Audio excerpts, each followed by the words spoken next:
మనం చదువుకున్న 34వ కీర్తనలో పైన పీఠికలో దావీదు రాశాడు అని మనం చదువుకుంటున్నాం. ఏ సందర్భంలో రాశాడో కూడా పైన పీఠికలో చెప్పబడింది. ఎప్పుడంట? అబీమెలెకు ఎదుట వెర్రివానవల్ల ప్రవర్తించి అతని చేత తోలివేయబడిన తర్వాత రచించిన కీర్తన. దావీదు గారు ఎవరు? రాజు. కానీ ఇంకా అబీమెలెకు దగ్గర వెళ్ళినప్పుడు రాజు కాలేదన్నమాట. దేవుని చేత రాజుగా అభిషేకించబడ్డాడు, కానీ వెర్రివాడిలాగా నటించవలసి వచ్చింది. ఈ కీర్తనలో ఆయన ఒక మంచి మాట అంటాడు. 19వ వచనం చూడండి. నీతిమంతులు కలుగు ఆపదలు అనేకములు, వాటన్నిటిలో నుండి యెహోవాని విడిపించను. నీతిమంతులకు అనేక ఆపదలు వస్తాయంట. కొన్నిసార్లు లోకస్తులు ఆయన అమ్మని బిడ్డల మీద మనల్ని చూసినప్పుడు ఎందుకు కష్టాలన్నీ మీకే వస్తున్నాయని కూడా అంటారు. బైబిల్ కూడా చెప్తా ఉంది, నీతిమంతులకు ఆపదలు అనేకములు, 1 కాదు, 2 కాదు, 3 కాదు, 4 కాదు, వరుస పెట్టి వస్తూ ఉంటాయన్నమాట. అయితే యెహోవా వాటన్నిటి నుంచి కూడా విడిపించేవాడు. కనుక ఈ కీర్తన ధ్యానించక ముందు అసలు ఎందుకు జరిగింది, ఎందుకు ఆయన అక్కడికి వెళ్ళవలసి వచ్చింది అని కొద్ది నిమిషాలు మనం ఆలోచించేద్దాం. దావీదు గారు యెషయికి చివరి కుమారుడు. 8వ వాడు కావచ్చు, లేదా 7వ వాడని కూడా బైబిల్లో ఉంది. ఆయన నిజానికి 8 మంది అయితే మధ్యలో కూడా చనిపోయాడేమో, చనిపోతే 7వ వాడై ఉండవచ్చు. ఒకసారి సమూయేలు ప్రవక్త వాళ్ళ ఇంటికి వచ్చాడు. నీ కుమారులందరినీ పిలిపించు యెషయి, వారిలో ఒకరిని దేవుడు రాజుగా చేయబోతా ఉన్నాడు అని అన్నాడు. సౌలు ముందు దేవుడు రాజుగా అభిషేకించాడు, కానీ సౌలు దేవునికి విధేయత చూపినవాడు కాదు, దేవుని మీద భక్తి కలిగిన వాడు కాదు, దేవుని మాట విన్నవాడు కాదు. సౌలు దినాల్లో దేవుని మందసము 20 సంవత్సరాలు కిర్యాత్యారీంలో ఉంది. సౌలుకి అసలు మందసం కానీ మందిరం కానీ దేవుడు అంటే పట్టలేదు. అయినా దేవుడు బహుకాలమైన రాజుగా 40 ఏళ్ళు రాజుగా ఉంచాడు. కానీ ఉంచక ముందే చెప్పాడు, నేను సౌలు రాజుగా తృణీకరించాను, దావీదుని ఎన్నుకోబోతున్నాను, యెషయి ఇంటికి నువ్వు వెళ్ళు అన్నాడు. దావీదు పేరు చెప్పలేదు. నేను యెషయితో చెప్పినాడు, నీ కుమారులు పిలిపిస్తావా? దేవుడు వాళ్ళలో ఒకరిని రాజుగా అభిషేకించబోతున్నా అంటే పెద్దవాడు ఏలియాబు, అభినాదాము, వీళ్ళందరినీ, షమ్మ అందరినీ పిలిపిస్తాడు. 7 మంది కూడా వస్తారు. యెహోవా వీరిని కోరుకోలేదన్నాడు. అంటే యెషయి 7 మందిలో బలాఢ్యులు, శక్తి కలిగిన వాళ్ళు వీళ్ళు పిలిచినట్టున్నారు. ఎందుకంటే వీళ్ళు సౌలు సైన్యంలో చేరాలన్నమాట. సైన్యంలో చేరాలంటే మంచి బలమే ఉండాలన్నమాట. కానీ రాజు కావడానికి కూడా శారీరకంగా బలం కావాలి కదా అనుకున్నాడు. మరి చిన్నవాడు దావీదు గొర్రెల మంది దగ్గర ఉన్నాడు. అంటే చిన్నవాడికి అంత బలం లేదేమో శారీరకంగా. వీడు సైన్యానికి కూడా పనికిరాడు అనుకున్నాడేమో. ఏం చేసినాడు? నువ్వు గొర్రెలు అయిపోరా అని పంపించాడు అన్నమాట. కానీ సైన్యానికి పనికి వచ్చినటువంటి 7 కుమారులు దేవుని చేత దీవించబడడానికి పనికి రాలేదు. తండ్రి చేత తృణీకరించబడినవాడు, పనికి రానివాడు అనుకున్న దావీదు దేవుని చేత దీవించబడ్డాడు. ఎంత విచిత్రం వచ్చాడు. కనుక మానవుల కోరికలు, మానవుల ఉద్దేశాలు, మానవుల సెలక్షన్స్ వేరువేరుగా ఉంటాయి, దేవుని సెలక్షన్స్ వేరుగా ఉంటాయి. సరే, దేవుడు దావీదును రాజుగా అభిషేకిస్తాడు. దేవుని ఆత్మ సౌలును విడిచిపెట్టి వెళ్ళిపోయాడు. కానీ సౌలుకు దయ్యం పడితే దయ్యాన్ని విడిపించడానికి దావీదు గారు వచ్చి వీణ వాయించేవాడు. ఎంత మంచి గుణం వచ్చాడు. మనమైతే ఉంటాం, వాడి దయ్యం పడిందా, వాడి పీడ పోయింది, ఇంకా నేనే రాజు అని అనుకుంటాను అన్నమాట. వాడు దయ్యం పోగొట్టాలి అంటే వాడు దయ్యం పోగొడితే నేను రాజు అవుతాను, కానీ ఆ పని కూడా నేను చేయను. కానీ దావీదు అలాంటి వాడు కాదు. చిన్ననాటి నుంచి కూడా చాలా మంచి మనసు కలిగిన వాడు. ఒక మాటలో చెప్పుకుంటే ఈరోజు మనం చదువుకున్న యెహోవాయందు భయభక్తులు కలిగిన వాడు అన్నమాట. మనం చదువుకున్న 34వ కీర్తనలో భయభక్తులు కలవారనే పదాలు చాలాసార్లు ఉన్నాయి, నీతిమంతులనే పదాలు చాలాసార్లు. భయభక్తులు కలిగిన వాడు, నీతిగా జీవించినవాడు, నీతిగా జీవించాడు. సౌలుకు దయ్యం పట్టిందా? నువ్వు వీణ వాయిస్తే దయ్యం పోతుంటావు, వెళ్ళి వీణ వాయించి దయ్యాన్ని పోయేటట్టుగా చేసేవాడు. ఒకసారి అట్లా వీణ వాయిస్తా ఉంటే సౌలు తన ఈటను దావీదు మీదకి ఆపదలు ప్రారంభమైనాయి. అప్పుడే ప్రారంభమైనాయి. నిజానికి గొల్యాతును చంపినప్పుడు బాలుడుగా ఉన్నాడు. చంపిన తర్వాత రాజుగారి దగ్గరికి వస్తే అబ్నేరు, ఈ బాలుడు ఎవరి కుమారుడు అని అడిగాడు అన్నమాట. లేదా ఈ యవనుడు ఎవరి కుమారుడు అని అడిగినాడు. బాల్యకాలంలో ఉన్నాడు దావీదు గారు. బాల్యకాలంలో దేవుడు ఆయన రాజుగా అభిషేకించాడు. కానీ బాల్యకాలంలో నుండే ఆయన మీద చంపడానికి ప్రయత్నాలు కూడా జరిగాయి. అనేక పర్యాయాలు చంపడానికి ఆయన ప్రయత్నించారు సౌలు రాజు. ఇతరులు కూడా ప్రయత్నించినారు. అనేక సార్లు అపాయాలు ఉన్నాడు. ఎన్నిసార్లు అపాయాలు ఉన్నాడు మనకు తెలియదు. అందుకే ఇక్కడేమన్నాడు, నీతిమంతుడు కలుగు ఆపదలు అనేకములు. కీర్తన గ్రంథంలో 150 కీర్తనలో 76 కీర్తనల పైన పీఠికలో దావీదుది దావీదుది దావీదుది అని ఉందన్నమాట. అంటే ఖచ్చితంగా 76 కీర్తనలు రాసినాడు. 46 కీర్తనల పైన ఎవరు రాశారని పేరు లేదు. కానీ వేదాంతుల అభిప్రాయం ఆయన 46 కూడా దావీదు గారు రాశారంటున్నారు. సుమారు 120-130 కీర్తనలు ఆయన రాసిస్తున్నారు.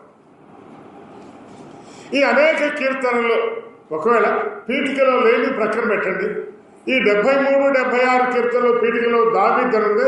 ఆ 76 కీర్తనలు 40 కీర్తనల్లో ఆయన ఆపదలో ఉండి తప్పించుకోవడాలని రాశారన్నమాట. సుమారు 40 కీర్తనల్లో ఆపదలో ఉన్నట్టుగా ప్రస్తావించాడు.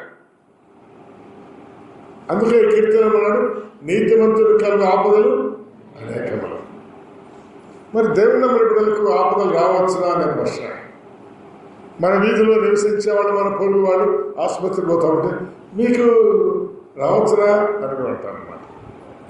మీకు ఆపదలు రావచ్చునా అంటా ఉంటారు. ఏదో తొందర కలిగి మీకు తొందరలు రావచ్చునా అంటున్నారు. కానీ గుర్తుంచుకోండి, నీతిమంతులకు అనేక ఆపదలు వస్తాయి. మనం అనుకుందాం రాకపోతే బాగోలేదు అనుకుందాం. రాకపోతే దావీదు గారు రాసిన 40 కీర్తనలు బైబిల్లో ఉండేదా? లేదు లేదు. అసలు ఆయనకి ఆపదలే రాకపోతే ఈ కీర్తన కూడా ఉండేది కాదు. మీకు నాకు ఆదరణ బైబిల్లో దొరికేది కాదు. కనుక లోకంలో ఆయన నమ్మిన బిడ్డలమైన మీరు నేను ఆదరించబడ్డ వ్యక్తమై తన గ్రంథంలో ఆయన విషయాలు రాయవలసి వచ్చినప్పుడు ఒక భక్తుని జీవితంలో ప్రాక్టికల్గా ఆపదలు పంపించాడు. ఎన్ని ఆపదలు పంపించాడు? అనేక ఆపదలు పంపించాడు. నేను ఇప్పుడే చెప్పాను, యవన కాలంలో ఉండగానే సౌలు గారు ఈట తీసుకుని ఆయన మీద విసిరి చంపబోయాడు. 18వ అధ్యాయంలో కూతురు నుంచి పెళ్లి చేస్తున్నాడు. అయితే కూతురు ద్వారా మళ్ళీ దావీదుని చంపాలని సౌలు గారు ప్రయత్నం చేశాడు. కానీ దేవుడు ఆయన్ను తప్పించాడు. ఈట నుంచి తప్పించినాడు. సౌలు చేసే ప్రయత్నాలన్నిటి నుంచి తప్పించినాడు.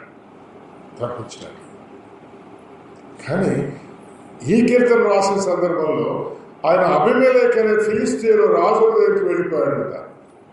ఎందుకు వెళ్ళాడబ్బా అని మనకు అనిపిస్తుంది. ఒకసారి 17వ అధ్యాయము 10వ వచనం చూద్దాం. సమూయేలు మొదటి గ్రంథం 17వ అధ్యాయము 10వ వచనం. సమూయేలు మొదటి గ్రంథము తీసిన వాళ్ళు చదువుతారా? సమూయేలు మొదటి గ్రంథం 17వ అధ్యాయము, క్షమించండి 21వ అధ్యాయము 10వ వచనం. అంతటి దావీదు సౌలులకు భయపడినందున ఆ దినమునే లేచి పారిపోయి గాతురాజైన ఆకీషు వద్దకు వచ్చాను. చాలండి. దావీదు సౌలులకు భయపడినందున, ఎవరికి భయపడ్డాడు? సౌలు ఎవరు? దేవుడి చేత తృణీకరించబడ్డాడా, ఎన్నుకొనబడ్డాడా? ముందు ఎన్నుకోబడ్డాడు, తర్వాత తృణీకరించబడ్డాడు. కానీ దావీదు ఎవరు? దేవుని చేత రాజుగా ఎన్నుకొనబడినవాడు. 11వ వచనం చూడండి. 11వ వచనం 21-11 అదే సమయంలో ఆకీషు సేవకులు వీళ్ళేమంటున్నారు? దావీదు ఎవరంట? దేశానికి రాజు కదా. మరి సౌలు కదా రాజు? ప్రపంచమంతా సౌలును దేవుడు తృణీకరించినాడని తెలుసుకున్నారు. దేవుడు దావీదును రాజుగా నియమించాడని తెలుసుకున్నారు. ఈ ఆకీషు రాజు లేదా అబీమెలెకు రాజు దావీదు యూదా వారికి ఇశ్రాయేల్ వారికి రాజు అని అర్థమైపోయింది. కానీ ఈ దావీదే దేవుని చేత తృణీకరించబడిన సౌలుకు భయపడుతున్నాడు. ఆత్మీయ జీవితం నిజంగా విచిత్రమైంది. మీరు నేను కూడా సమస్యల వలయం గుండా వెళ్తున్నప్పుడు, ఆపదల గుండా వెళ్తున్నప్పుడు, మనం ముందే చెప్పుకున్నాం కదా, నీతిమంతుని కలుగు ఆపదలు, అనేకమైన ఆపదలు వెళ్తున్నప్పుడు మనం కూడా దేవుడు మనకు అభయం ఇచ్చినా, దేవుడు మనతో మాట్లాడుతున్నా, దేవుడు సెలవిస్తా ఉన్నా మనలో కూడా ఏం కలుగుతుంది? పిరికితనము కలుగుతుందా లేదా చెప్పండి. మనందరం మన జీవితంలో నిన్నటి దాకా దేవుడు అనేక విషయాల్లో సహాయం చేసినాడు, అనుమానం లేదు. కానీ ఈరోజు సమస్య వచ్చిందనుకోండి, ఏం ప్రశ్న బయలుదేరుతుంది? దేవుడు చేస్తాడనుకుంటావా? చేస్తాడో లేదో? నిన్న చేశాడులే, దీంట్లో చేస్తాడో లేదో? నేను దీంట్లో మునిగిపోతానేమో. ఇంకో మాట చూద్దాం. 27వ అధ్యాయం అయితే వచ్చిన సమూయేలు మొదటి గ్రంథము 27:1. రెండోసారి మళ్ళా గాతు రాజైన ఆకీషు దగ్గరికి వెళ్తాడు. పిమ్మట దావీదు 27వ అధ్యాయం చదువుతున్నారా? ఏం చదువుతున్నారు?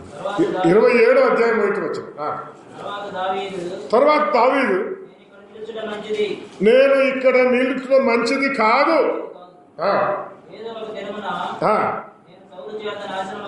అవుతాడా? సౌలు చేత దావీదు నాశనం అవుతాడా? దేవుడు చెప్పాడు ఆ మాట. దేవుడు ఏమన్నాడు? నువ్వు రాజు అవుతావయ్యా.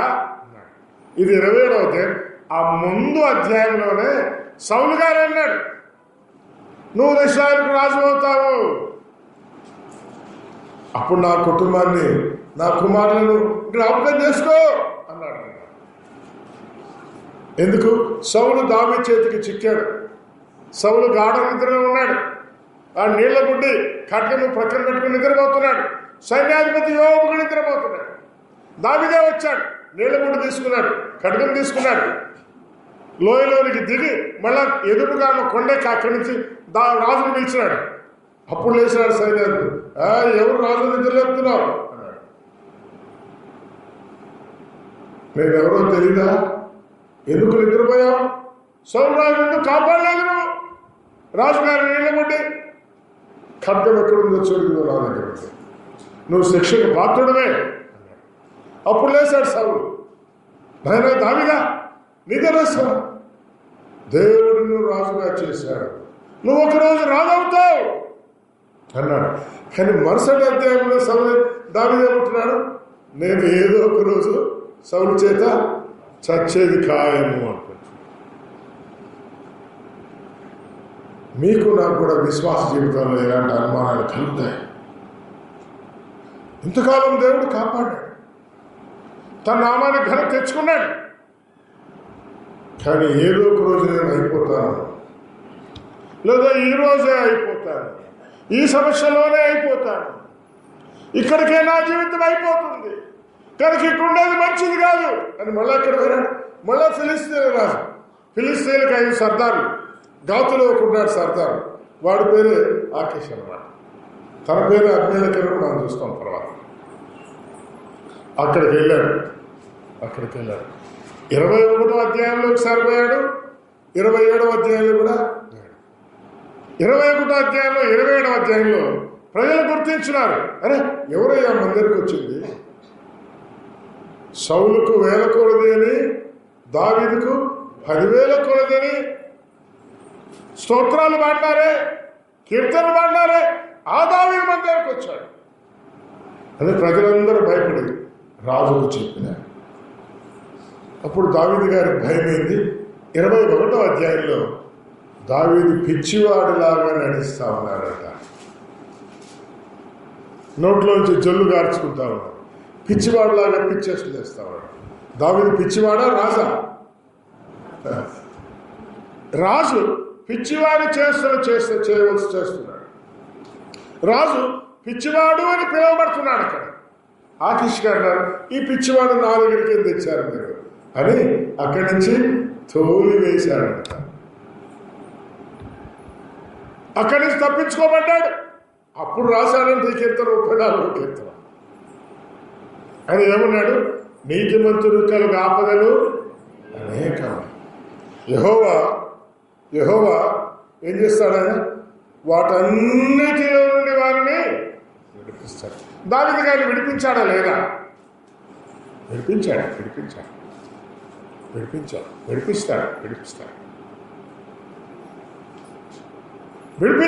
చివరికి రాజుగా చేశాడు.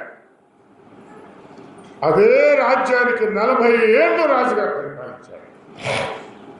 ఎంత మంచివాడంటే సౌలు కుటుంబీకులు ఎవడనుకుని మిగిలి ఉన్నాడా అని సమయంలో 10-11 అధ్యాయాలు అడిగాడు. మళ్ళా పీడా పోయింది, వాడు పోతే వాడు కుటుంబం అనుకోలేదు.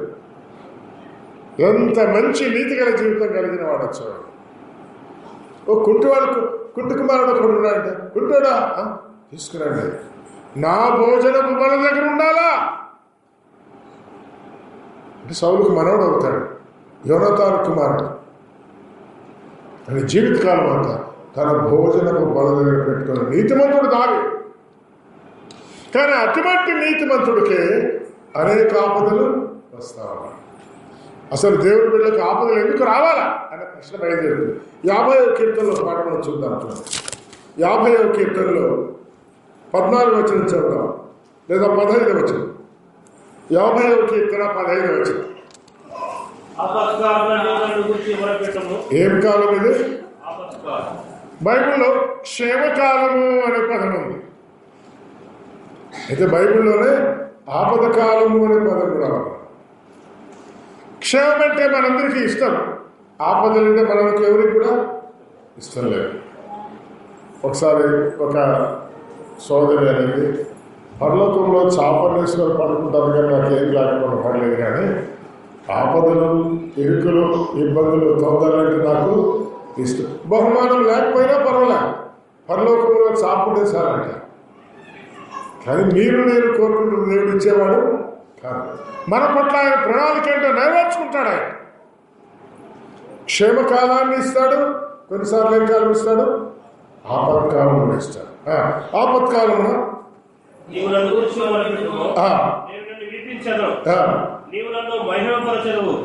దీన్ని కింద నుంచి పైపోతాను.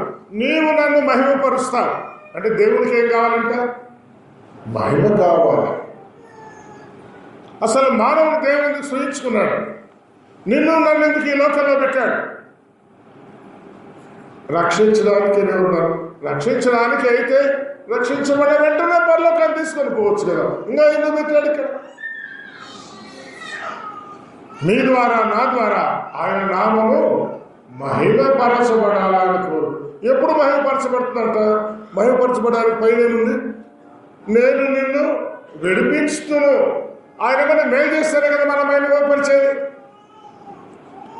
నేను నిన్ను విడిపిస్తానంటా ఉన్నాడు ఆయన. కానీ విడిపించాలంటే ముందుగా ఏం చేయాలి? ఆయన మన ఆపదలకు అప్పగించాలన్నాడు. ఆయనే ఆపదలకు అప్పగిస్తాడు.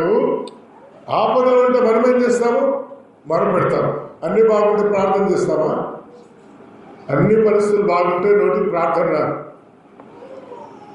కంటి నిండా నిద్ర ఉంటుంది అన్నమాట. ప్రార్థన చేసుకుందామన్నా నిద్రపోతారా? నిద్రపోయే ఉంటామన్నా. కానీ ఆపదల్లో కంటికి నిద్ర రాదు, కొరకు రాదు. మొర మొర మొర మొర 34 కీర్తనలు మనం చూస్తాం. దావీదు గారు మొరపెట్టాడు.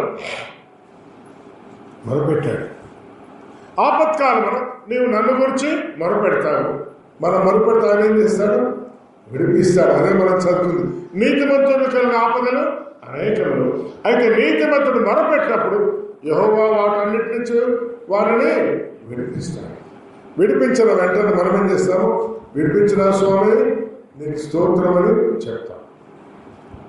యెషయా గ్రంథంలో 43వ అధ్యాయం 6-7 వచనాల్లో నా మహిమ నిమిత్తమై నేను సృజించిన నా జనులు అంటున్నాడు అన్నమాట.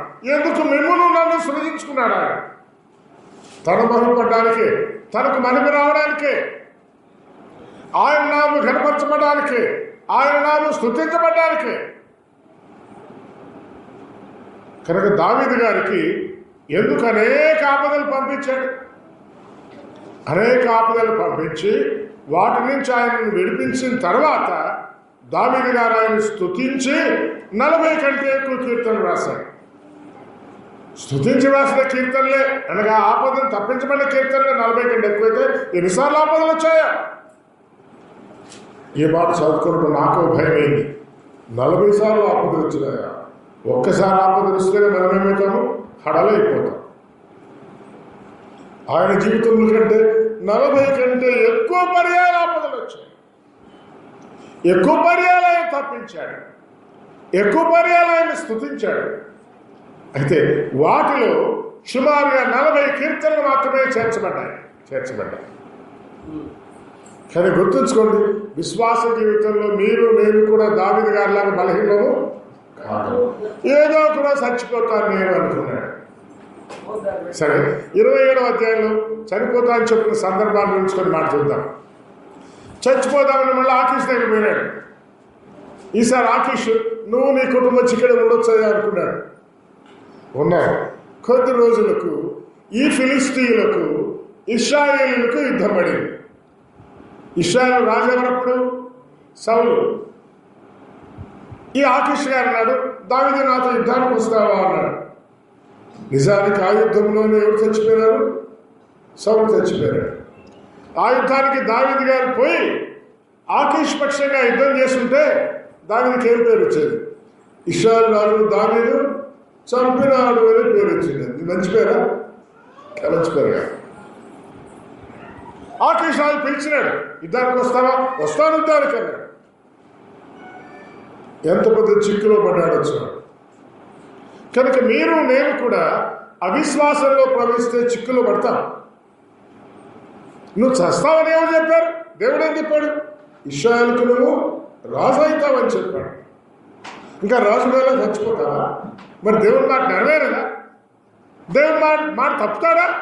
ఆయన చెప్పిన మాట చేయకుండా ఉంటాడా? ఆయన ఉండడు. కానీ అవిశ్వాసంలో అంత గొప్ప భక్తుడు పడ్డాడంటే మీరు నేను కూడా అవిశ్వాసంలో పడగలము అని మనం గుర్తుంచుకోవాలి. మన విశ్వాసం అంత బలహీనమే. కానీ దేవుడు తప్పించాడు. ప్రజలే రాజు దగ్గర పోయినా ఆకీష్ దగ్గర. దావీదంటే ఎవరనుకున్నావయ్యా? ఇశ్రాయేలు పక్షంగా ఉండి మన సర్దార్ అయినటువంటి గొల్యాతును చంపినవాడు. మరి యుద్ధంలో తిరగబడి మళ్ళా సౌలు పక్షం చేరి నిన్నే చంపుతాడు ఏమనుకున్నావు అన్నాడు. ఇప్పుడు రాజుగారికి అనుమానం వచ్చి సరే దావీదు అట్లయితే నువ్వు ఇక్కడ ఉన్నది వెళ్ళిపోయి ఆయనే పంపించేశాడు. ఒకసారేమో పిచ్చి చేష్టలు చేస్తున్నావు అని అక్కడి నుంచి పంపించాడు. మరొకసారి యుద్ధానికి వద్దులే అని పంపించాడు. కనుక ఈ ఆపద నుంచి కూడా దేవుడు తప్పించాడు దావీదును. లేకపోతే దావీదు చెడ్డ పేరు వచ్చింది, ఏమొచ్చిండేది? సౌలు దావీదు తప్పలేదు, ఆకీష్ కూడా తప్పలేదు. ఎక్కడ చచ్చిపోయాడు? తన కత్తి తానే నేల మీద పెట్టేసుకొని ఆ కత్తి మీద తానే పడి సౌలు ఆత్మహత్య చేసుకున్నాడు. కానీ ఏం రాయబడింది? ఫిలిస్తీయుల యుద్ధంలో సౌలు చనిపోయాడు. ఒకరు దావీదు గారు కూడా యుద్ధానికి వెళ్ళి ఉంటే ఫిలిస్తీయుల యుద్ధంలో దావీదు గారు చేసిన యుద్ధంలో సౌలు చనిపోయాడు అని చనిపోయొచ్చు. కనుక మనం అవిశ్వాసం ద్వారా కొన్నిసార్లు లేనిపోని చిక్కులు తెచ్చి పెట్టుకోగలం. అయితే దేవుడికి మంచి మాట వచ్చాడు. దేవుడు వాటన్నిటి నుంచి కూడా తప్పించిన దేవుడు. ఆ రోజున ఈ కీర్తన రాశాడంట. 22 వచనాలు కీర్తన. ఎంత మంచి కీర్తన. ఇప్పుడు 34వ కీర్తనకు వద్దాం. 22 వచనాలు ఉన్నాయి. హెబ్రీ భాషలో 22 అక్షరాలు ఉంటాయి. 119వ కీర్తనలో ఆ అక్షరాల పేర్లు రాయబడ్డాయి. 176 వచనాలు ఉంటే 119వ కీర్తనలో ప్రతి 8 వచనాల పైన ఒక్కొక్క హెబ్రీ అక్షరం రాయబడింది అన్నమాట. ఆలెఫ్ అని 8 వచనాల పైన, బేత్ అని తర్వాత 8 వచనాల్లో, గీమెల్ అని తర్వాత 7 వచనాల్లో, 8 వచనాల్లో, దాలెత్ అని తర్వాత 8 వచనాల పైన ఉందన్నమాట. ఆలెఫ్, బేత్, గీమెల్, దాలెత్ అంటే ఏబిసిడి అన్నమాట. అంతే. ఆలెఫ్ అంటే ఏ, బేత్ అంటే బి, గీమెల్ అంటే సి, దాలెత్ అంటే డి అన్నమాట. హెబ్రీ భాషలో ఉన్న 22 అక్షరాల నుంచే గ్రీక్ భాషలో 24, తర్వాత ఇంగ్లీష్లో 26, 27 అక్షరాలు అట్లా వచ్చాయన్నమాట. సరే, హెబ్రీ భాషలో 22 అక్షరాలు ఉన్నాయి. ఇవి పాటలు కాబట్టి 22 వచనాలు ఏ కీర్తనలో అంటే ఒక్కొక్క వచనము ఒక్కొక్క అక్షరంతో ప్రారంభమైంది హెబ్రీ భాషలో అని అర్థం చేసుకోవచ్చు అన్నమాట. కనుక ఇవి రాగ లయలను అనుసరించి రాయబడిన కీర్తన. కనుక దావీదు గారు గొప్పగా చదువుకున్నట్టుగా మనం బైబిల్లో చూడం. గొర్రెల దొడ్లో ఉన్నాడు చిన్నకాలం, కానీ దేవుని కొరకై క్రమబద్ధంగా కీర్తనలు రాసినవాడు. తర్జమా చేయబడిన కారణాన ఆ పదాలు పొందిక మనం చూడలేము. కానీ హెబ్రీ భాషలో అయితే ఒక్కొక్క వచనం, మొదటి వచనం ఆలెఫ్ అక్షరంతో ప్రారంభమైంది, రెండవ వచనం బేత్తో ప్రారంభమైంది, మూడవ వచనం గీవెల్తో ప్రారంభమైంది, దాలెత్తో అట్లా ప్రారంభమయ్యేది. అలాంటి రమ్యమైన కీర్తన రాశాడు. కానీ ఆ కీర్తనలో మొట్టమొదటి లైన్లో నేను రాశాను, నేను ఎల్లప్పుడూ యెహోవాను అంటే స్తుతించేదాను. ఆత్మీయుడు చేయవలసిన గొప్ప పని అది. రెండవ వచనం రెండవ లైన్లోనే, బయట వచ్చిన రెండవ లైన్లో నిత్యమైన కీర్తి అనగా ఆయన కీర్తించేదను, ఎల్లప్పుడూ స్తుతిస్తాను, ఎల్లప్పుడూ కీర్తిస్తాను. ఎంత మంచి మాట వచ్చాడు. సరే, అలాగ చెబుతూ 6వ వచనం ఏముంటాడు చూడండి. ఈ దీన్ని మొదలుపెట్టగా స్తుతిస్తాను, కీర్తిస్తాను, తర్వాత ఏం చేస్తాడంట? ప్రార్థన చేస్తాను. యెహోవా ఆలకించను. ఎంత మంచి మాట వచ్చాడు. మన దేవుడు ఎవరు? మన ప్రార్థన ఆలకించిన. అబీమెలెకు దగ్గరికి వెళ్ళిపోయినాడు, ప్రజలందరూ వచ్చినారు. అయ్యా, దావీదంటే ఎవరు అనుకున్నావయ్యా? మన గొల్లియాతును చంపినవాడే కదయ్యా, మన సర్దారు చంపినవాడే కదయ్యా, ఆ దేశం స్త్రీలందరూ ఈయనకు 10,000 కొలదని పాడారు కదయ్యా, అలాంటి వాడు మన దేశానికి వస్తే ఆయన చేర్చుకుంటావా అని ప్రశ్నించారు. వెంటనే దావీదు గారు ఆయనకు ప్రార్థించినట్టుగా ఉన్నాడు. దేవుడు రాజుకు మంచి మనసు ఇచ్చాడు, ఆయన తోలివేయమన్నాడు. తోలేసిన తర్వాత స్తుతించాడు, ప్రార్థన చేశాడు. కనుక విశ్వాసం మీ జీవితంలో, నా జీవితంలో మనం ముందే అనుకున్నాం, నీతిమంతుడు కలుగు ఆపదలు అనేకం. నువ్వు నీతిమంతుడునే జీవిస్తున్నావు. నేను ముందే చెప్పాను, యెహోవా యందు భయభక్తులు గలవాడు, భయభక్తులు అనే పదాలు కూడా చాలాసార్లు. దేవుడు అంటే నీకు భయం ఉంది, దేవుడు అంటే నీకు భక్తి ఉంది. భయభక్తులు లేని వాళ్ళు ఉన్నారు, వాళ్ళ సంగతి పక్కన పెట్టి. నీకు భయభక్తులు ఉన్నా, నీతిగా నువ్వు జీవిస్తూ ఉన్నా, నీకు ఆపదలనేవి కలుగుతాయి. మీరు నేను దీనులముగా ఆయనకు మొరపెట్టే వారంగా మనం ఉండాలి. మొరపెట్టే వారంగా మనం ఉండాలి. 27వ అధ్యాయంలో మనం చూసుకున్నాము, ఏదో ఒక రోజు నేను సౌలు చేతిలో చచ్చేది ఖాయమన్నాడు. కానీ ఇక్కడ 22వ వచనంలో ఏమన్నాడు చూడండి. కీర్తన 34 కీర్తన 22వ వచనంలో, అబ్బో, అక్కడే ఉన్నాడు, చస్తాను నేను అన్నాడు. ఇక్కడేమన్నాడు?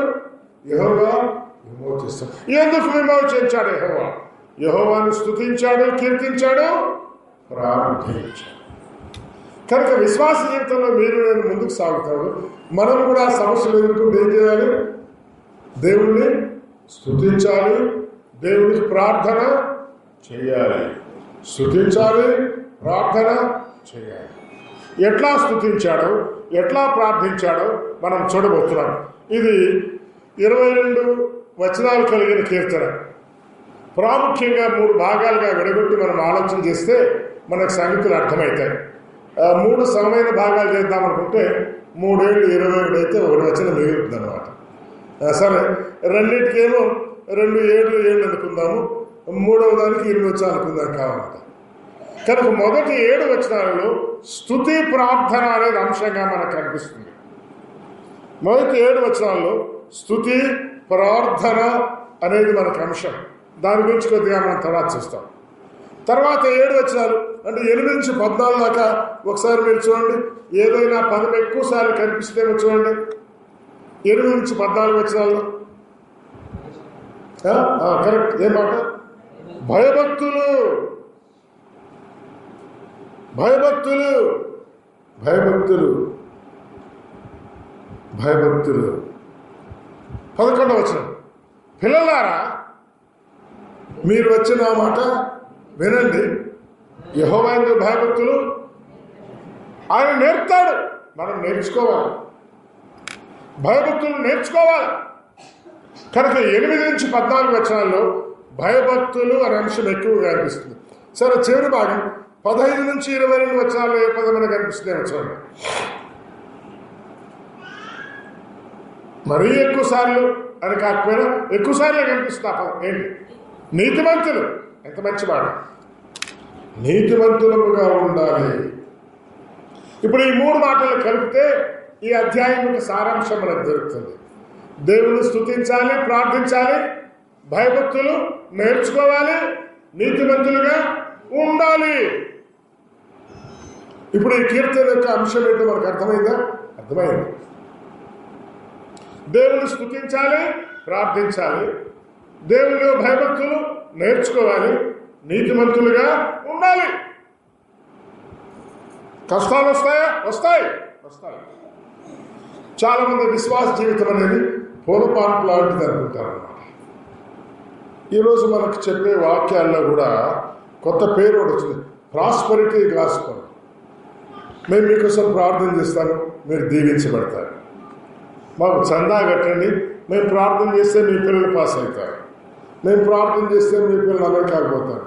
మేము ప్రార్థన చేస్తే మీకు వీసా వస్తుంది. మేము ప్రార్థన చేస్తే కాలేజీ సీట్ వస్తుంది. మంచిదే, ఇచ్చేవాడు దేవుడే. మీరు ప్రార్థన చేస్తే, మేము ప్రార్థన చేస్తే అదే కాదు. కానీ కష్టాలు, ఇరుకులు, ఇబ్బందులు పంపించేవాడు కూడా దేవుడే. నీతిమంతునికి ఎన్ని ఆపదలు పంపిస్తా అన్నాడు? అనేకాలు పంపిస్తాడు. అయితే అదే సమయంలో వాటి నుంచి విడిపిస్తాడు.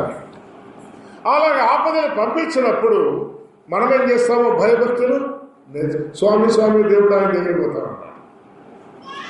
దేవుడు మనతో మాట్లాడతాడు. నీలో పలానా తప్పు ఉంది, పలానా బలహీనత ఉంది, నీలో నీతి లేదు, లోపించింది అంటాడు. దిద్దుకొని నీతిగా ఉండడం మనము నేర్చుకుంటాం. అదే దేవుని ఉద్దేశం. దావీదు విశ్వాసంలో బలహీనుడై సౌలు చేతిలో నేను చచ్చిపోతానని పోయినాడు. కానీ చచ్చిపోయాడా? లేదు. దేవుడు ఆశ్చర్యకరంగా తప్పించినాడు. తప్పించి తన ఊరికి వచ్చేటప్పటికి మనం 27వ అధ్యాయంలో చచ్చిపోతా అనుకున్నాం కదా. 29లో తన ఊరికి వచ్చేటప్పటికి అమాలేకీయులు వచ్చి భార్యను, పిల్లలను, ఆస్తిపాస్తులు దోచుకొని పోయినాడు. కానీ దేవుడు మళ్ళా సమస్తాన్ని దావీదుకు సమకూర్చి పెట్టాడు. ఆ అమాలేకీయుల్లోనే ఒక వృద్ధుడైన దాసుడు వాడు విడిచిపెట్టిపోయింటారు. వాడికి అంజూర పళ్ళు తినిపిస్తానే, నేను చూపిస్తానని దారి మీకు ఎక్కడ ఉన్నారో బావాలంటాడు. వాడు దారి చూపిస్తే దేవుడు దావీదుకు తనకు ఉన్న జనులకు తోడై ఉండి ఆ అమాలేకీయులు హతము చేసి భార్యలను, పిల్లలను, సమస్తాన్ని కూడా వెనక్కు దావీదు తెచ్చుకోగలిగాడు. దావీదు తెచ్చుకున్నాడు అనే దానికంటే దేవుడు ఆయనకి మరలా అనుగ్రహించాడు. దేవుడు దావీదుని సమస్యలోంచి విడిపించాడు. సమస్తాన్ని మళ్ళా దావీదుకి అప్పగించాడు. అంటే ఇందులో మనం నేర్చుకున్న సత్యం, మనం విశ్వాసంలో బలహీనమైన, భక్తిలో తగ్గిపోయినా, శక్తి లేని వారమైనా ఆ దేవుడు మనల్ని విడిచేవాడు కాడని గుర్తుంచుకోవాలి. సమస్యల నుంచి విడిపిస్తాడు ఆయన. భయభక్తులైన మనకి ఇస్తాడు, కాపాడుతాడు. సమస్తములో మనల్ని దీవించే గొప్ప దేవుడిగా ఉన్నాడు. అందుకే ఆయన దీవించబడిన తర్వాత అనేక కీర్తనలు అలాంటివి రాశాడు. అందులో కీర్తన 34వ కీర్తన మొదటి 7 వచనాల్లో ఏమని స్తుతించాడో, ఎట్లా స్తుతించబడ్డామన్నాడో, ఎట్లా ప్రార్థించాడో మనం చూద్దాం. మొదటి వచనం, నేను ఎల్లప్పుడూ యెహోవాను సన్నుతించెదను, నిత్యము ఆయన కీర్తి ఆయన స్తుతి మన నోటి ద్వారా కూడా ఉండాలి. నేను నా నోటితో మెండుగా ఆయనకు స్తుతులు చెల్లించదను అన్నాడు. నోరు కూడా తెరవాలి. సంఘాల్లో స్త్రీలు మౌనంగా ఉండాలా? దేవుడు ఎక్కడ మౌనంగా ఉండమంటే మౌనంగా ఉండాలా? ఎక్కడ నోరు తెరవమంటే తెరవాలి. సంఘంలో మౌనంగా ఉన్నా, ఇంటిలో మౌనంగా ఉండమని దేవుడు చెప్పలేదు. ఒంటరిగాను ప్రార్థన చేస్తూ మౌనంగా దేవుడు చెప్పలేదు. కుటుంబంగా మీరున్నప్పుడు కుటుంబంలో మౌనంగా ఉండమని చెప్పలేదు. పిల్లలు మీరు కలిపి దేవుని సన్నిధిలో ఉన్నప్పుడు మౌనంగా ఉండమని చెప్పలేదు. సంఘములలో మౌనంగా ఉండమన్నాడు. స్త్రీలు ప్రత్యేకంగా కొడుకున్నప్పుడు మౌనంగా ఉండమని చెప్పలేదు. ఇలాంటి అనేక విధములైన సమస్యల మధ్య సంఘములలో మౌనంగా ఉండమన్నాడు. కానీ మిగిలిన సందర్భాలు స్త్రీలు కూడా నోరు చేయొచ్చు. ఒకసారి నిర్గమాకాండంలో 15వ అధ్యాయం చూద్దాం. చూడండి, నిర్గమాకాండము 15వ అధ్యాయము మొదటి వచనం చదవండి.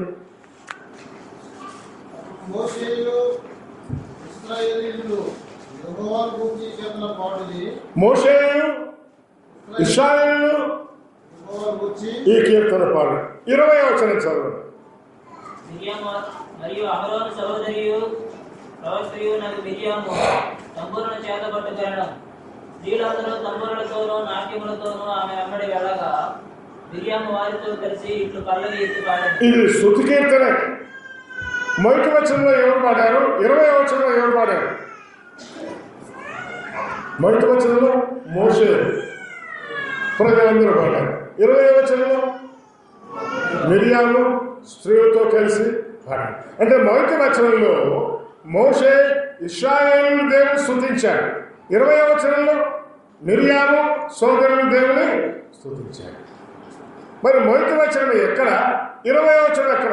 మొదటి వచనంలో పురుషులు స్త్రీలందరూ ఉన్నారు. అది సమాజం అంతా కూడిన కూడిక. సమాజంలో మిరియాము పల్లవి ఎత్తి పాడిందా? సమాజంలో? ఇప్పుడు 20వ వచనంలో సమాజం అంతా ఉన్నారా? 20 మళ్ళా కాదండి.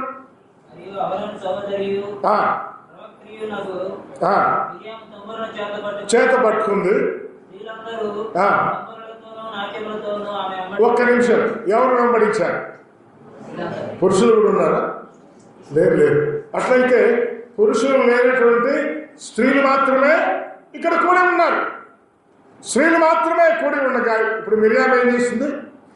పల్లవి ఎత్తి దేవుని కీర్తించింది, అంటే దేవుని స్తుతించింది. కనుక స్త్రీల మధ్య స్త్రీలు పల్లవి ఎత్తి పావుట, స్త్రీల మధ్య కీర్తించుట, స్త్రీల మధ్య స్తుతించుట అనేది పాత నిబంధనలో కూడా మనం చూస్తాం. కానీ మొదటి వచనంలో సమాజం అంతా ఉన్నారు. అప్పుడు ఎవరు పాడారు? ఎవరు పల్లవెత్తారు? మోషే. నిజానికి మోషే పెద్దవాడా? మిరియాం పెద్దదా? మిరియామే పెద్దది వయసులో. అయినా ఇశ్రాయేలు సమాజం అంతా ఉన్నప్పుడు మిరియాం ఎట్లా ఉంది? నోరు మూసుకొని ఉంది. ఈరోజు క్రైస్తవ సమాజాల్లో పురుషులందరూ ఉంటారు. పాస్టర్ గారి భార్య ప్రసంగించిందని నేను చెప్తానంట. ఈ మధ్యన మా ఇంట్లో మేము ఏదో పాలిష్ చేయించాం. ఆ సందర్భంగా వచ్చే పనివాళ్ళు పనిచేస్తుండగా నా దగ్గరికి వేరే వాళ్ళు వచ్చారు. బైబిల్ చదివితే మీరు బైబిల్ చెప్తారా అని అడిగారు. అవును చెప్తాను. మరి బైబిల్ని మాట్లాడతారు, వీళ్ళు క్రైస్తవులు, మేము క్రైస్తవులమే అన్నారు. ఎక్కడికి పోతారు మీరు ప్రార్థనకు? రామాయణాడి గారి దగ్గర పోతాను అన్నారు. రామాయణాడి గారు మాకు తెలుసు, యూనివర్సిటీలో చదువుకుందిలా మేము కలిసి ఉన్నాము, ఆయన భార్య కూడా మాకు తెలుసు అనేది అనుకుంటాము. నిన్న ఆదివారం ఆయన భార్య వాక్యం చెప్పింది మా మధ్య అంటున్నాడు. పురుషులందరూ ఉన్నారంట, ఆయన భార్య నుంచి వాక్యం చెప్పిందంట. కానీ మిరియాం అట్లా చేసిందా? ఎవరున్నారు మిరియాం పల్లవికి పాడినప్పుడు? స్త్రీలు అందరూ. తమ్మున చేత పట్టుకుంది. స్త్రీలు ఆమెను వెంబడించగా, అంటే ఎక్కడికో పోయారన్నాడు, దూరంగా వెళ్ళిపోయితే ఏ పురుషులు లేరక. ఆమె పల్లవి ఎత్తి దేవుని స్తుతించింది, కీర్తించింది. కానీ సమాజం అంతా ఉన్నప్పుడు మోషే సమాజం మాత్రమే దేవుని స్తుతించారు, కీర్తించారు. బైబిల్లో స్పష్టంగా ఇలాంటివి ఎన్ని ఉన్నా మనుషులు ప్రతి ఒక్కరితో మార్గాలు ఎన్నుకుంటా ఉన్నారు. ఎవరికి వాళ్ళకే సపరేట్గా ఉంది. కనుక ఎల్లప్పుడూ స్తుతించమని దేవుడు అన్నాడు. మందిరంలో చేస్తే తప్పేమన్నా స్త్రీలు అని చెప్పేవాడు. లేకపోతే స్త్రీలు పురుషులు తేడా ఉందా అని గల్తీ పత్రిక ఉంది కదా అంటారు. తేడా ఎక్కడుంది? విశ్వాసం వల్ల మీరు దేవుని కుమారులు అయినారు. ఇందులో స్త్రీని పురుషుడని భేదం లేదు. విశ్వసించుటలో స్త్రీలు ఎట్లా విశ్వసిస్తారో పురుషులు కూడా అట్లాగే విశ్వసిస్తారు. కానీ సంఘ క్రమాల్లో తేడా ఉంది. సోదరులు ముసుకేసుకోమన్నాడు, పురుషులు ముసుకేసుకోమన్నాడా? తేడా లేదా? ఉంది. అలాగే సంఘంలో స్త్రీలు మౌనంగా ఉండాలన్నాడు. 1 తిమోతి 2:9. కావున ప్రతి స్థలం ముందు పురుషుడు కోపము సంశయము లేని వారు పవిత్రమైన చేతులకి ప్రార్థన చేయమన్నాడు. పురుషులు ఏం చేయమంటే పురుషులు చేయాలి, స్త్రీలు ఏం చేయమంటే అది చేయాలి. దానిని దాటి వెళితే దేవుని క్రమాన్ని మనం ఉపయోగించినట్టే. కనుక సోదరి సంఘాల్లో మౌనంగా ఉంటారు. కానీ సోదరి మిరియాము లాంటి వాళ్ళు ప్రక్కకి సోదరులతో కలిసి వెళ్ళినప్పుడు మీరు స్తుతించవచ్చు, కీర్తించవచ్చు, మీ మధ్య దేవుడి కార్యాలు జరుపుకోవచ్చు. సమాజం అంతా మీలోనే, కేవలము స్త్రీలు మాత్రమే మీతో ఉంటారు. స్త్రీలందరూ ఆమెను వెంబడించగా. సరే, మంచిది. ఏది ఎట్లయినా పురుషులు కానీ స్త్రీలు కానీ ఏం చేయాలంతా? నేను ఎల్లప్పుడూ యెహోవాను సన్నిధించదను, నిత్యము ఆయన కీర్తి. సోదరులారా, మీరందరూ కలిసినప్పుడు ఆయన కీర్తించే కీర్తనలు కానీ స్తుతులు కానీ మీ నోట ఉండాలి, నోటు తెరవాలి. సహోదరులు కూడా నోటు తెరవాలి. సరే, కీర్తించదను నోటితో అన్నాడు, కానీ పైన మాత్రం యెహోవాను స్తుతించదను అంటే అది హృదయంలో అనుకోవచ్చు అన్నమాట. హృదయంలో ఆయన స్తుతించాలి, మనసులో ఆయన స్తుతించాలి, ఆత్మలో ఆయన స్తుతించాలి, నోటితో కూడా ఆయన స్తుతించాలి. దావీదు గారు ఎక్కడున్నా ఈ పని మారినవాడు కాదు. 119వ కీర్తన కూడా ఎవరు రాశారో పైన పీఠికలో లేదు. కానీ వేదాంతులు దావీదు గారు రాశాడు అని నమ్మడానికి మనకు ఆధారాలు ఉన్నాయి అని అంటున్నారు. ఆ కీర్తన దినములకు 7 మార్లు నేను యెహోవాను స్తుతించదను అన్నాడు. స్తుతించను. ఎక్కడున్నా, ఏ పరిస్థితిలో ఉన్నా, కరువుల్లో ఉన్నా, కష్టాల్లో ఉన్నా, తరవబడతా ఉన్నా, అపాయంలో ఉన్నా, ఇరుకులో ఉన్నా దేవుడు స్తుతించేవాడు. అందుకేమన్నాడు కీర్తను? నేను ఎల్లప్పుడూ యెహోవాను సన్నిధించాను, నిత్యము. నిత్యము అది క్షేమకాలం కానీ ఆపత్కాలం కానీ, క్షేమకాలం కానీ ఆయన కీర్తి నా నోట ఉంటుంది అని చెప్పడానికి మనం చూస్తున్నాం. ఒక ప్రశ్న మన జీవితాలు తీసుకున్నాం. నిత్యము మీరు నేను ఆయన స్తుతించగలుగుతున్నాను. చిన్న సమస్య వస్తున్న కృంగిపోతాను కదా, నా మటుకు నేను ఎన్నోసార్లు కృంగిపోతాను. ఎక్కడ లేని అనుమానాలు మనకు వస్తాయి. దావీదు గారు అలాగే నేను చచ్చిపోతానేమో, సౌలు చంపేస్తాడేమో. సౌలును చంపడు, సౌలు దేవుడు తృణీకరించాడు. సౌలు సింహాసనం దిగిపోతాడు, నువ్వు రాజు అవుతావు. సౌలే అన్నాడు అన్నమాట. నీవు ఇశ్రాయేలుకు నిశ్చయంగా రాజు అవుతావు అని నాకు తెలుస్తాను. కానీ సౌలుకున్నంత విశ్వాసం కూడా దావీదుకి లేదేమో అని మనకు. కొన్నిసార్లు మీరు నేను కూడా అలాంటి కృంగుదలకి వెళ్ళగలం. అయితే స్తుతించినప్పుడు, ప్రార్థించినప్పుడు, దేవుడు మన ప్రార్థనకు జవాబు ఇచ్చినప్పుడు మనం ఆయన ఎంత గొప్పవాడో, ఏం చేస్తాడో మనం ఎరుగుదాం. ఎరిగిన దావీదు గారు దాన్ని కీర్తనగా కట్టాడు. కీర్తనగా కట్టి కీర్తన గ్రంథంలోనే చేర్చినాడు. ఆయన చనిపోయినాడు కానీ అయితే ఆయన రాసిన కీర్తనలు ఇంకా బతికే ఉన్నాయి. చూసారా? మనం ఈ లోకాన్ని విడుస్తాం, కానీ మన ద్వారా దేవుడు జరిగించిన కార్యాలు గొడవపడకూడదు, అవి ఇంకా ఈ లోకంలోనే ఉండాలి. దావీదు గారి జీవితంలో దేవుడు ఏమేమి కార్యాలు చేశాడు అవన్నీ ఈ లోకంలో ఉన్నాయి. వాటి ద్వారా మీకు నాకు ఆత్మీయంగా మేలు క్షేమము కలుగుతుంది. తర్వాత ఏమన్నాడు చూడండి, 2వ వచనం, యెహోవాను బట్టి నేను అతిశయిస్తాను. తర్వాత ఏమన్నాడు? 3వ వచనం, స్తుతించుతాను అన్నాడు, కీర్తించుతాను అన్నాడు. 3వది ఏంటి? యెహోవాను ఘనపరుస్తాను. తర్వాత ఏమన్నాడు? ఆయన నామాన్ని గొప్ప చేస్తాను.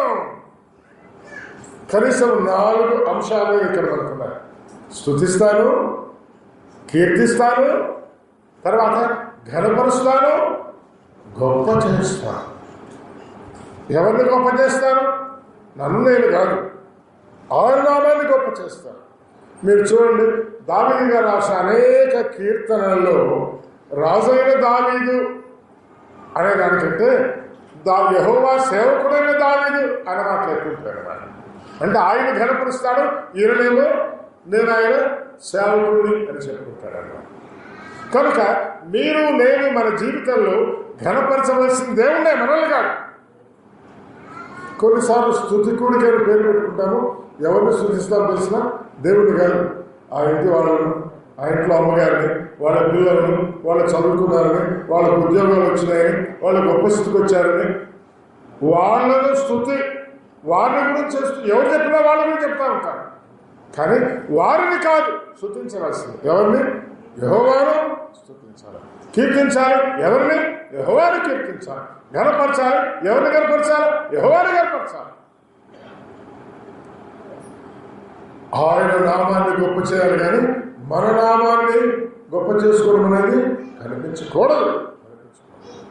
అందుకే తన నామమును గొప్ప చేసుకొనకుండా నిమిత్తమై పైన పిడికిని రాశాడు, నేను పిచ్చివాళ్ళని ప్రవర్తించాను, నన్ను అమ్మలేదు చూడలేదు. మనమైతే రాసుకుంటాము, అది రాసుకొని పక్కన పెట్టేస్తాం. తనను గణపరుచుకోవడం లేదు, తనను తప్పించిన దేవుణ్ణి గణపరుస్తాడు. నాకు ఆపదలు వచ్చాయి, విశ్వాస జీవితంలో ఆపదలు వచ్చాయి, అయితే యెహోవా వీటన్నిటి నుంచి నన్ను ఆయన తప్పించిన వాడుగా నేను చూస్తూ ఉన్నాను అని చెప్పడం లేదు. కనుక మీ జీవితంలో, నా జీవితంలో మనం ఆయన స్తుతించాలి, మనం ఆయన కీర్తించాలి, మనం ఆయన ఘనపరచాలి, గొప్ప చేయాలి. మన నామాన్ని కాదు, ఆయన నామాన్ని గొప్ప చేయాల్సిన వారిగా ఉన్నాం. మంచిది. 4 నుంచి 7 వచనాలు లేదు, మనం చూద్దాం. 4 వచనం విచారణ అంటే ప్రార్థన అన్నమాట. విచారణ చేయగా మన దేవుడు ఎవరు? ప్రార్థిస్తే జవాబిచ్చారు. మీ అందరి జీవితంలో మీకు తెలుసు, ఏదైనా ఒక రాత్రి మీరు కన్నీరు గార్చి ప్రార్థన చేస్తే జవాబు వచ్చింటుందా లేదా? ఎప్పుడు వచ్చింది? ఎప్పుడు వచ్చింది చెప్పండి? దేవుడు వెంటనే జవాబు పంపిస్తాడు. కొన్నిసార్లు మనకు ఆ జవాబు చేరేటప్పుడు ఆలస్యం కావచ్చు. దానియేలు గ్రంథంలో 10వ అధ్యాయం ఉంది, 9వ అధ్యాయం ఉంది. దానియేలు ప్రార్థన చేస్తే దేవుడు వెంటనే ఒక దూత ద్వారా జవాబు పంపించాడట. కానీ సాతాను దూతలు ఆ దూతను అడ్డగించారట. 2-3 వారాలు అడ్డగించగలిగినాడు. కానీ మొత్తానికి దేవుడు దూత వచ్చే వర్తమానం దానియేలుకు అందించాడు. కొన్నిసార్లు మనం కూడా ప్రార్థన చేస్తాం, దేవుడు జవాబు ఇచ్చి ఉంటాడు, కానీ మనకు ఎప్పుడు తెలుస్తుంది జవాబు ఇచ్చినట్టుగా? వాళ్ళకి జాబ్ వచ్చినప్పుడు తెలుస్తుంది. జాబ్ వచ్చిన 6 రోజులు పడుతుంది అన్నమాట. కానీ దేవుడు వారం తర్వాత జవాబు ఇచ్చాడా? నువ్వు అడిగినప్పుడు ఇచ్చాడా? అడిగినప్పుడే ఇచ్చాడు. ఇంకా వాళ్ళు కొన్నిసార్లు 1 వారం ఆలస్యంగా రాద్దాం అనుకుంటా ఉంటుంది, రాయడంలోనే ఆలస్యమైంది, 1 వారం ఆలస్యమైంది రాస్తారు. కానీ దేవుడు మాత్రం ఆలస్యం చేసేవాడు కాదు. ఎంత గొప్ప దేవుడు వచ్చేవాడు. అయితే మనం కూడా యథార్థంగా మొరపెట్టాలి, అడగాలి. ఆచార ప్రకారంగా, అలవాటు ప్రకారంగా, ఏదో నోటి మాటల ద్వారా కాకుండా దేవుని యొక్క విచారించే వారంగా మనం ఇందాక ఆ మాట కూడా చదువుకున్నాం కదా, 6వ వచనం. ఈ దీనుడు మొరపెట్టగా ఆయన ఆలకించే దేవుడు, ఉత్తరమిచ్చే దేవుడు. ఎంత మంచి మాట. తర్వాత ఏముంది? 4వ వచనం 2వ లైన్లో, దేవుడి మీద భయం కలుగుతుందా? కలుగుతుంది. భయం కలుగుతుంది. దావీదు గారికి భయం అయితే లేదా? ఏం భయం? సౌలును చంపేస్తాడేమో. ఒట్టి భయం కాదు, ఖచ్చితంగా సౌలు చేతుల్లో నేను చచ్చిపోతాను అని భయం కదా. నాకు కలిగిన భయములన్నిటిలో నుండి ఆయన నన్ను తప్పించాడు. మన ప్రార్థనకు జవాబిస్తాడు, తప్పిస్తాడు. అంత గొప్ప దేవుడు వచ్చేవాడు. తర్వాత ఏమో, ఎవరు తట్టు చూడాలి? ఎవరు తట్టు? దేవుని తట్టు. కొన్నిసార్లు మనకేమైనా అవసరమైతే వెంటనే ఎమ్మెల్యే దగ్గర. ఎవరైనా మంత్రి గుర్తిస్తే తెలుసు అనుకుంటే ఎక్కడికి పోతాము? మంత్రి గారి దగ్గర పోతాం. మొన్న ఎవరో మా పిల్లలు మీకు రెజ్యూమ్ తెచ్చిస్తారు అన్నారు. మంచిదే. ఇంకొక ఆయన అంటున్నారు, ఈ రెజ్యూమ్ ఎవరికైనా మంత్రికి చూపించడానికి అంటున్నారు. సరే, మంత్రి గారికి మనం చూపిస్తే మనకు ఆయన మేలు చేస్తాడు అనే నమ్మకం మనకు ఉండొచ్చు, ఆయన చేయవచ్చు చేయకపోవచ్చు. కానీ అదే రెజ్యూమ్ దేవుని దగ్గర పెట్టి నేను అడిగితే దేవుడు జవాబిస్తాడు. నేను మాట్లాడాలి అనుమానిస్తాను, జవాబిచ్చేవాడు దేవుడే. కానీ చాలా పర్యాలు మేము ఏం చేస్తాము, ఆయన తట్టు మనము చూడకుండా మిగిలిన వాళ్ళ తట్టు చూస్తాం. సరే, మిగిలిన వాళ్ళ తట్టు చూసినా ఈ ప్రేమైన దేవుడు వాళ్ళ ద్వారా జవాబు ఇస్తాడు. కానీ రేపు ఆయనేమంటాడు, నేనేనయ్యా వీడికి ఉద్యోగం ఇచ్చింది అంటాడు. దేవుడికి ఘనత వస్తుందా? దేవుడికి మహిమ వస్తుందా? రాదు. ఇచ్చినవాడు దేవుడే.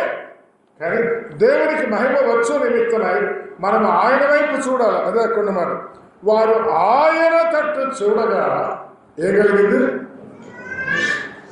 దేవుని ద్వారా నువ్వు మేలు పొందితే నీ ముఖమంతా వెలుగుమయమైంది.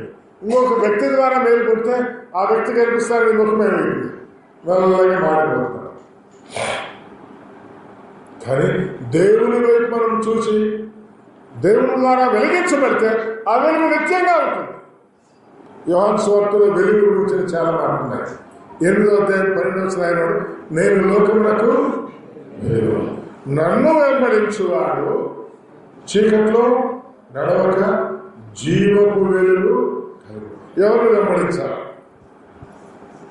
ఆయనే వెంబడించాలి. కానీ నా మటుకు నేను, మీ మటుకు మీరు చాలాసార్లు ఎవరు వెంబడిస్తాము? ఎవరు పలుకుబడి వాళ్ళే వెంబడిస్తారు. కాబట్టి మనలో ఉండవలసినంత వెలుగు ఉండకుండా పోతున్నారు. వారు ఆయన తట్టు చూడగా వారికి వెలుగు కలిగి. కనుక సమస్యలు మనకు వచ్చినప్పుడు, దావీదు గారి సమస్యలు వచ్చినప్పుడు ఆకీష్ దగ్గర పోయినాడు 2 సార్లు. అప్పుడు ముఖం వెలిగించబడలేదు, సిగ్గుతో అక్కడి నుంచి బయటికి రావచ్చు. మిగిలిన సందర్భాల్లో సమయాల మంత్రిగా మీరు చూడండి, ఆయన చేసిన ఒక్క తప్పు కూడా మనకు కనిపించదు. మిగిలిన అనేక సందర్భాల్లో దేవుని వైపే చూచాడు. దేవుని వైపే కేలా కాపురస్తులు మీరు ఫిలిస్తీన్లకు దోచుకుంటారన్నాడు. దేవుడు అడిగినాడు, దేవా కేలా కాపురస్తులు ఫిలిస్తీన్లు దోచుకుంటారన్నారే, నేను వెళ్ళి ఫిలిస్తీన్తో యుద్ధం చేయమంటావా? నేను వెళ్ళు అన్నాడు. మరికొద్దిసేపు నేను ఎట్లా పోవాలా అన్నాడు. పోయే మార్గం కూడా చెప్పాడు. ఫిలిస్తీన్లు ఓడించినాడు, కేలా కాపురస్తులను రక్షించాడు. ఆ తర్వాత సౌలు కేలా కాపురస్తులకు వర్తమానం పంపించారు, మీ దగ్గర దాడి వచ్చాడని తెలిసింది, మీ పట్టణపు గౌన్లన్నీ మూసేసి డోర్లు మూసి దానిని నాకు అప్పగిస్తారు, లేదంటే వాడు సౌలుకి భయపడి అప్పగిస్తాడు. దానిని ప్రార్థించాడు, కేలా కాపురస్తులు నన్ను సౌలుకి అప్పగిస్తారా? నిశ్చయంగా అప్పగిస్తారా అని చెప్పాడు. వెంటనే దావీదు జల్లు అక్కడి నుంచి వెళ్ళిపోవడానికి దేవుడు మార్గం కూడా ఏర్పాటు చేశాడు. కనుక దావీదు అన్ని విషయాల్లో దేవుడిని అడిగేవాడు. కానీ ఈ ఆకీషుడు వీరు మాత్రం దేవుడిని వేరాడా? తన మనసులో ఏమనుకున్నాడు? ఏదో కూడా సౌలుతో నేను చచ్చేది ఖాయము అని 27వ అధ్యాయంలో ఉంది. 21వ అధ్యాయంలో సౌలులకు భయపడి 21 ఎవరికి భయపడాలో వాళ్ళకి భయపడాలి. కనుక దావీదు వంటి భక్తుల జీవితంలోనే కొన్నిసార్లు అనుమానాలు, కొన్నిసార్లు భయాలు కలిగినప్పుడు బలహీనుడు అవుతానని మనం చూస్తాను. నేను కూడా తప్పకుండా అవుతాను. ఎప్పుడు ఆ సంగతి మనం మర్చిపోకూడదు. కనుక మనం ఎవరి వైపు చూడకుండా దేవుని వైపే చూసేవాళ్ళంగా మనం ఉండాలా అనే సత్యాన్ని మనం ఈ భాగంలో నేర్చుకుంటాము. తర్వాత ఏముందో చూడండి, 6వ వచనం, ఈ దేవుడు మొదలుపెట్టగా యెహోవా ఆలకించెను. శ్రమలు వస్తాయా? వస్తాయి. 1 కాదు 2 కాదంటే ఎన్ని శ్రమలు అన్నిటిలో నుంచి ఆయన విడిపించేవాడు. 7వ వచనాన్ని చదువుకొని ముగించుకున్నాడు. 7వ వచనం,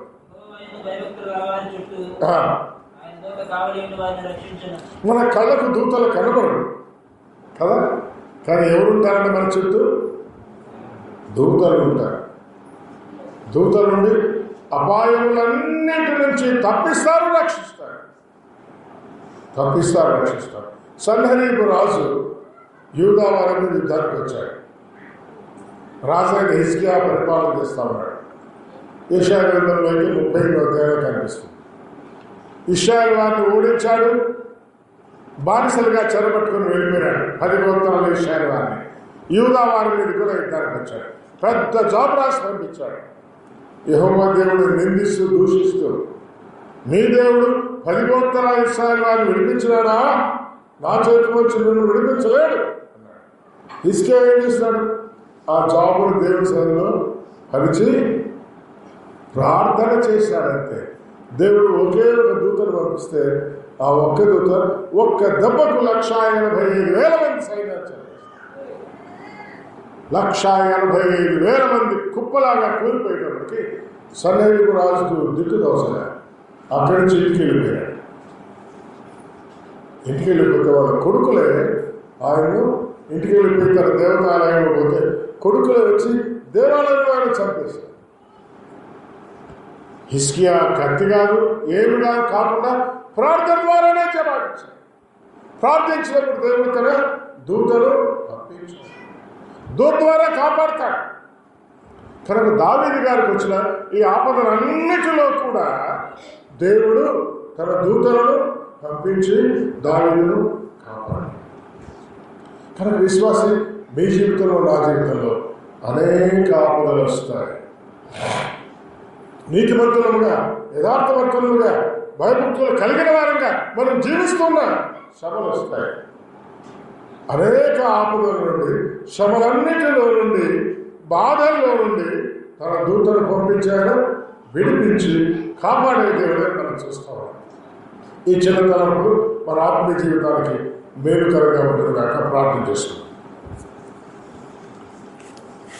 దయాళువైన గొప్ప తండ్రి, పూజనీయుడా, ఈ ఉదయకాలం మీ సన్నిధిలో నేను చేరగా 39వ కీర్తనలో మొదటి 7 వచనాలు మేము చూసుకున్నప్పుడు దావీదు గారు అపాయంలో ఉంది, దావీదు గారు శ్రమల్లో ఉండి అబీమెలెకు దగ్గరికి అవిశ్వాసం వల్ల వెళ్ళినప్పుడు, పిచ్చివాడుగా నటించవలసి వచ్చినప్పుడు, ఫిలిస్తీన్ల మధ్య ప్రాణాపాయం కలగవలసిన సందర్భంలో మీరే మీ దాసుని దావీదును, ప్రార్థించిన దావీదును విడిపించి కాపాడిన విధానాన్ని మేము చూసుకుంటున్నాం. మీ బిడ్డలు మొరపెడితే మీరు విడిపించే దేవుడు, మీ బిడ్డలు స్తుతిస్తే మీరు వినే దేవుడు, ప్రార్థన వైపునకు మీరు చెవులు ఒగ్గి ఉన్న దేవుడు, ప్రార్థనలు మీరు వినే దేవుడు. అందుకొరకే స్తోత్రం చేస్తున్నారు. దావీదు కలిగిన శ్రమలన్నిటి నుంచి మీరు విడిపించినారు. దావీదు పట్ల మీ చిత్తాన్ని మీరు నెరవేర్చుకున్నారు. మీరు చెప్పిన మాట, రాజుగా చేస్తాను చెప్పిన మాట మీరు నెరవేర్చి తన జీవితంలో మిమ్మల్ని కనపరుచుకున్నారు. అలాగే నా జీవితంలో, మా అందరి జీవితంలో మీరు కార్యాలు చేసే గొప్ప దేవుడిని మేము ఎరుగున్నాం. అలాగే మీ ద్వారా మేలు పొందే కృపను మాకు ఇచ్చినందుకు కొరకే స్తోత్రం తెలుస్తున్నారు. ఉదయకాలం ఇచ్చిన వర్తమానం కొరకే పూజిస్తూ మిమ్మల్ని కనపరుస్తూ కొనియాడుతూ క్రీస్తు యేసు వారి అమూల్యమైన నామమున ప్రార్థిస్తున్నాను తండ్రి.